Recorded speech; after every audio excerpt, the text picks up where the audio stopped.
looks weird, and then you pop it.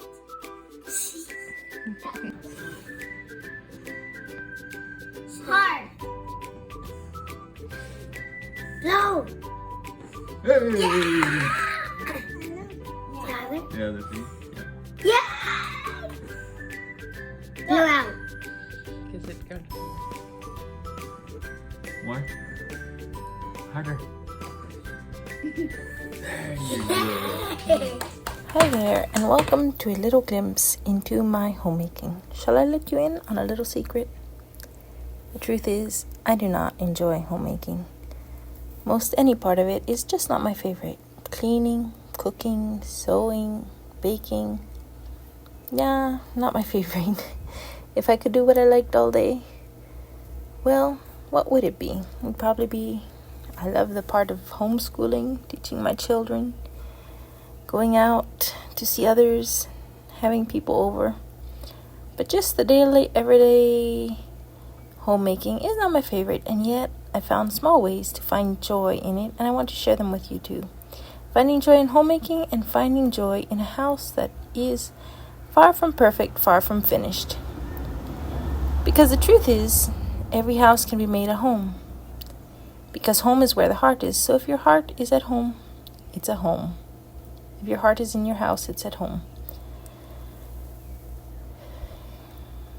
I welcome you to join me today for a bit of homemaking as well as listening as I share some of my thoughts about finding joy in your house and in your homemaking. In this world, we see so many picture-perfect homes.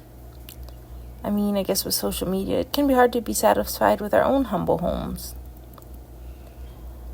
But and for me this has been true, when I start looking for ways to enjoy my home and make it home, and instead of just tolerating it and doing what I have to do, it does become more fun. So there is this thing of a social media lie. If you spend any amount of time on social media, you'll see beautiful homes, color coordinated, finished, painted. And it can get discouraging if our homes aren't like that. We've lived in our home for 6.5 years now, and it's never been painted yet. We're hoping to do that shortly, but it's also very unfinished, and we want to extend it and all that. And so it can be pretty easy to compare to others I see and, well, just get a little bit discouraged. But the problem is we used to see just our neighbors' houses and not all the nice houses across the world. And if I just looked at my neighbors' houses, I'd be pretty happy with mine. I mean, it's not that it's that much. It's not that Costa Rica has a very low level of living, but it's just that right around my place, some of the houses are maybe more finished because they're given by the government, but most everyone's house is certainly not a much bigger deal than mine. And so, yeah, it's not that we should post all of our real-life messy house pictures, but just remember what reality is. That often it's easy to just focus on the nice things with a camera while parts of the house may be unfinished. Or maybe some people do have a nice finished house, but that's not everyone's reality. So I try to remind myself of that when I struggle a little bit with contentment. So if your home is not what you wish it was, I encourage you to love your home, in the sense of trying to enjoy it and find joy in it. Moving into our house when we did was a very stressful time. It was a week before our second daughter was born, and there were rough cement floors. All the inside walls were black plastic hanging. Truth is, by now we have gotten somewhere, a few more improvements, and I'm learning that it is a place I can love to come home to. The signs of my family living here, alive and well, are all very clear. And I believe we moms are often like the heart of the home, and if we are happy and joyful, it helps make our home a happy place. We're not entitled to having the home of our dreams, the house of our dreams. Just think about all the people around the world who live in mud huts or slums. And many times maybe it's not even their own fault. We have so much. And there's this thing about homemaking with children that children don't notice. I remember, I think till I was about 7, we lived in a very small house. And I don't remember anything about that it bothered me. And why would I think that it bothers my children? I've heard plenty of stories of people who had little but were happy. And the happiness was what made them think back with happy memories. Oh, we didn't have much, but we had joy and love and peace in our home. You hear that kind of stories. And so that's what I'm trying to remember always with my own children. That they won't remember the condition of the house now, at least not that much. They'll remember the atmosphere. So, with all that said, there's simple ways to make it home on a budget. We are working on trying to improve our house. We've been adding to it slowly. Like we put in ceramic flooring after that first few months in the house. We've put up some sort of walls, though they're not finished. We've been adding and finishing up slowly but surely, and now we want to paint it. So we do it as we can. But as homemakers, we're doing the same kind of work that God did in creation, and making order out of chaos and bringing beauty into the ugly. And we can do it with what we have. We're not like God to get it done with a simple command. We can't just say be clean and it's clean. But we are doing a worthy job, the kind of job God wants us to do, the kind of job He did to a messy world. He put it in order. To a dark place, He made light. Each time we wash the dirty dishes or tidy up the house, we're doing the small things that make a house a home. So one thing I would suggest to you to make your house a home is to use nature. If you can. The Creator loves beauty. He created around us to use for free. If you wish you could add more to your home, maybe try adding what God has already provided. Sometimes just picking a bouquet of wildflowers adds the perfect touch. Or plants. Now plants, I'm known for killing off any nice plants. At one point I had some beautiful long plants and I transplanted them into other pots and filled it with sand because I thought it was a kind of dirt. But it was a kind of sand and I basically killed them.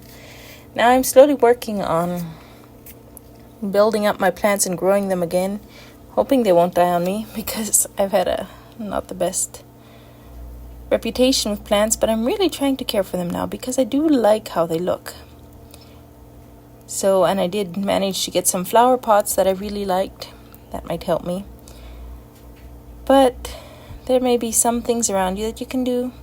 If you look around for another thing to do would be to look around for ways to improve your home. Sometimes I would just look around and say, what could I move?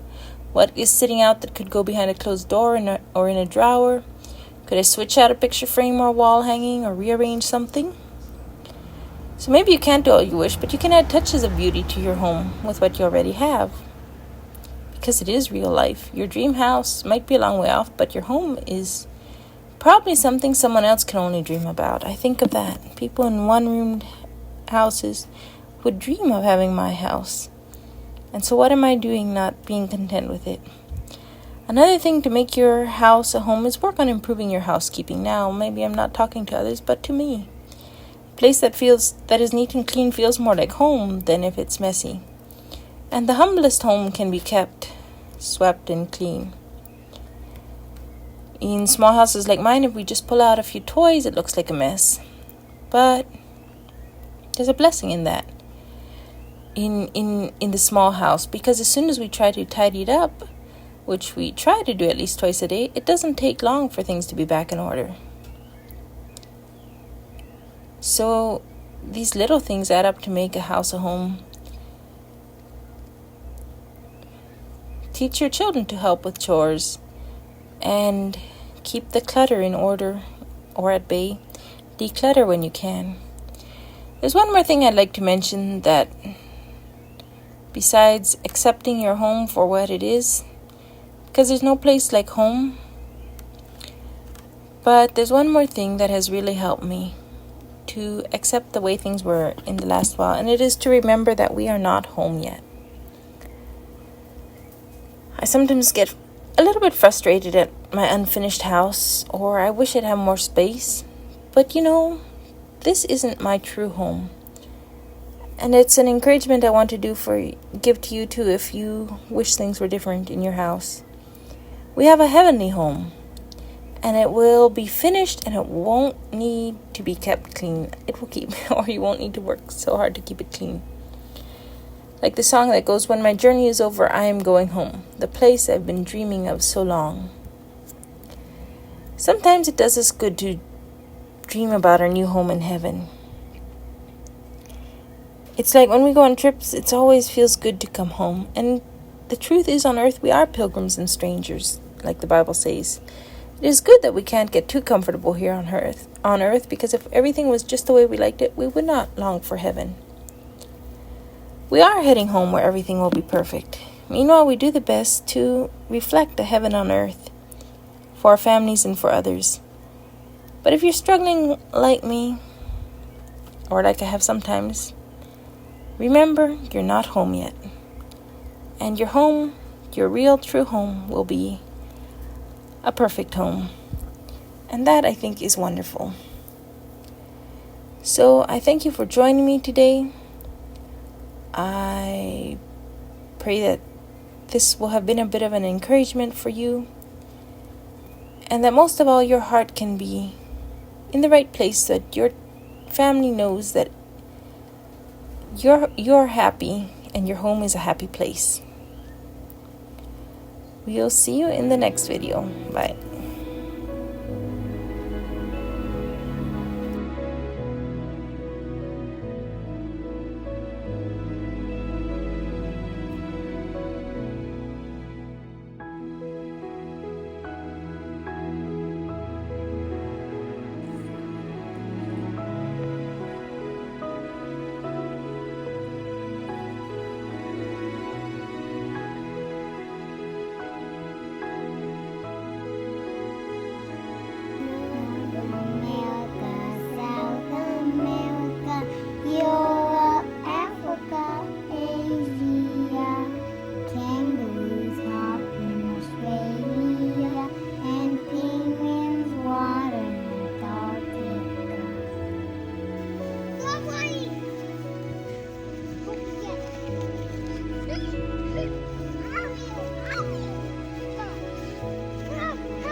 But how can Daddy get him out? I have to wait and see.